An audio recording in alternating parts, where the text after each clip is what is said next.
Hello guys, ഗ്രീസിൽ നിന്നും വോളക്കാസ് എന്ന് പറഞ്ഞ മാർബിൾ ഇറക്കിക്കൊണ്ടിരിക്കുന്ന കാഴ്ചകളാണ് നമ്മൾ കാണുന്നത്. സൈറ്റിൽ മണൽ സിമെന്റ് എത്തിയിട്ട് ഇതുവരെ മെറ്റീരിയൽ എത്തിയിട്ടില്ലായിരുന്നു ഇവിടുത്തെ ക്ലയന്റിന്റെ ഒരു കംപ്ലൈന്റ്. അപ്പോൾ ഇന്ന് നമ്മൾ കറക്റ്റ് പറഞ്ഞ സമയത്തിന് ഒരു ദിവസം മുമ്പേ നമ്മൾ മെറ്റീരിയൽ എത്തിച്ചിരിക്കുകയാണ്. ഇപ്പോൾ അവിടെ ഇറക്കിക്കൊണ്ടിരിക്കുന്ന മാർബിൾ ഫിക്സ് ചെയ്യാൻ പോകുന്ന ഫ്ലോറാണിത്. ഇത് മജ്ലിസ് ആണ്. ഇതിൻ്റെ ഉള്ളിലാണ് നമ്മൾ ആ വോളക്കാസ് വൈറ്റ് എന്ന് പറഞ്ഞ ഗ്രീക്ക് മാർബിൾ ഫിക്സ് ചെയ്യാൻ പോണത്. അത് കട്ട് സൈസ് ആണ്. അപ്പോൾ ഒരു ബുക്ക് മാച്ചിങ്, അതിൻ്റെ ഒരു പാറ്റേൺ എല്ലാം ഉണ്ട്. ഇവിടെ ഇപ്പോൾ ജിപ്സത്തിന്റെ വർക്ക് നടക്കുന്നുണ്ട്. ഇന്നിപ്പോൾ നടക്കണില്ല. ഈ ജിപ്സത്തിന്റെ വർക്ക് ഇപ്പോൾ ഇതും നമ്മൾ തന്നെയാണ് ചെയ്യുന്നത്. ഇതിങ്ങനെ ഇട്ടിരിക്കുന്നത് എന്താണെന്ന് വെച്ചാൽ ഇതിനി പോയിന്റ് ചെയ്യണം. ഇതിന് ഫ്ലോർ ലെവൽ കിട്ടിയാൽ ഇനി ബാക്കിയുള്ള വർക്ക് നടക്കുള്ളൂ.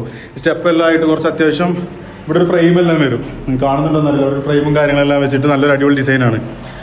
അത്യാവശ്യം ഒരു പ്രീമിയം ലുക്ക് പോകുന്നൊരു മജ്ലിസിന്റെ വർക്ക് തന്നെയാണ് ഇവിടെ നടക്കുന്നത്. ഇപ്പോൾ സ്റ്റാർട്ട് ചെയ്തിട്ടുള്ളൂ. ഇനി നമ്മുടെ മാർബിളിലേക്ക് വരുമ്പോൾ ഗ്രീസിലെ ഈസ്റ്റ് മക്ഡോണിയയിലെ കോറികളിലാണ് വോളക്കാസ് വൈറ്റ് ഖനനം ചെയ്യുന്നത്. നാച്ചുറൽ സ്റ്റോണുകളിൽ unique and luxurious premium stone ആണിത്. വൈറ്റ് ബാക്ക്ഗ്രൗണ്ടിൽ ഡിസ്റ്റിങ്ക്റ്റ് ആയി ഒഴുകിയ പോലുള്ള ഈ ഗ്രേ ലൈനുകളാണ് വോളക്കാസ് വൈറ്റിന്റെ ഭംഗി കൂട്ടുന്നത്. ഹൈ ഡ്യൂറബിലിറ്റി ആണ് ഈ സ്റ്റോൺ ഉള്ളത്. അപ്പൊ ഇനി വോളക്കാസ് വൈറ്റിന്റെ വർക്കും കാര്യങ്ങളൊക്കെ അടുത്ത വീഡിയോയിലായിരിക്കും. നെയ്യുംബായി നമ്മളോട് യാത്രയാവുകയാണ്. ഞങ്ങൾ ഇവിടുന്ന് മെറ്റീരിയൽ ഇറക്കിയിട്ടുണ്ട്.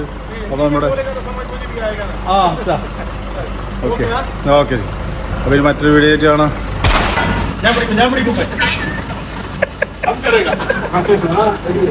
Hit the follow, stay in my loop. We'll be back.